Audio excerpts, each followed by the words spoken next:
Hey guys, it's Tiny Tom Logan back with another video for you, and today we're going to be taking a look at the Powercolor 7900 XTX Hellhound.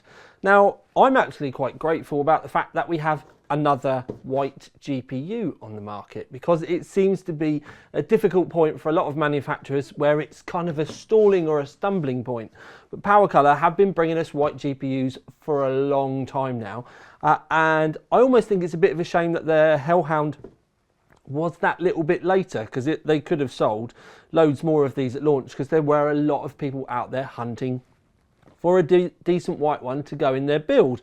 Now they do have the limited edition Devil that sits above this, both in price and performance wise, but the Hellhound does come with some pretty, I'm not going to say nifty features, but I'm kind of happy that they've made a few changes. So the lighting on the card, not RGB, but you do have a dual switch on the PCB that you can just turn it off if you want to, which will please a lot of you out there that don't like RGB.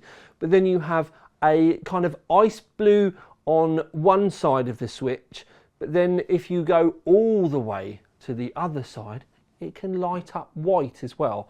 Now I'd personally still go with just the white lighting, but depending on if you've got blue accents and things like that in your system, the ice white side of things could work just as well or even better for you.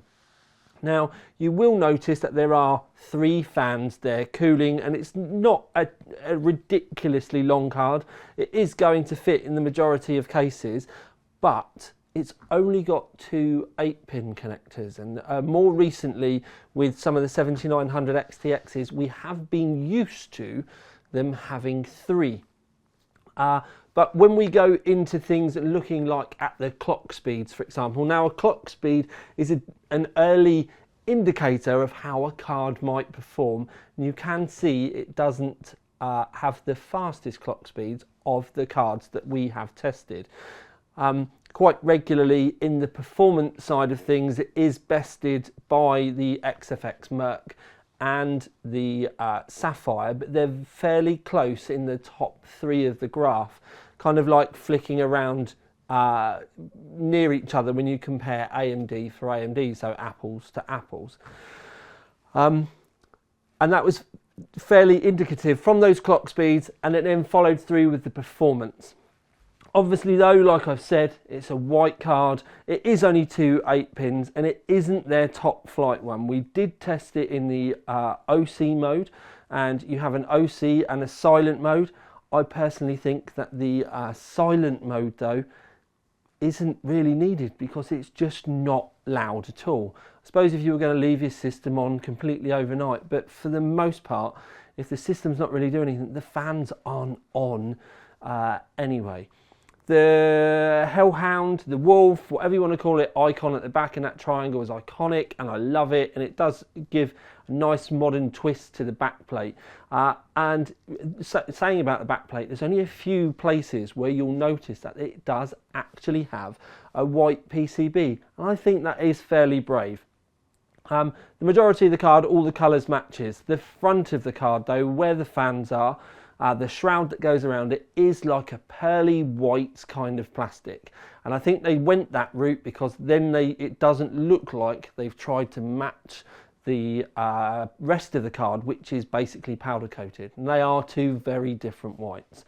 But at the end of the day, it is incredibly difficult to be able to match those colours, so I kind of understand why they've gone the route that they had, although I think it might have been nice if they had at least tried a little bit.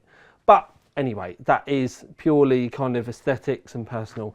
Temperatures were good, performance was fairly decent as well, and obviously it's a white card that you can go and get if you want to be maybe an all AMD system, maybe to match up with the 7800 X3D, for example. If you're wondering why I've not tested it yet, there are literally 2 samples in the UK. I have no idea why. Well, I do, it's because there aren't any at all. Like, it's almost a paper product. But anyway, so very good AMD card, decent design. Only real niggle in reality is the difference in the plastic to the powder coat, but it's almost to be expected. So another amazing Powercolor card. Don't forget you can click through and go and have a look at more graphs on the website. That is critical. You can go and pick things about more, look at the pictures, spend a little bit more time digesting what we've got to say about the card. But please don't forget to like, subscribe, comment, and also your comments underneath are always very gratefully received. So thank you very much. This has been the tiniest one with another video for you out. Ding! Love you, sis.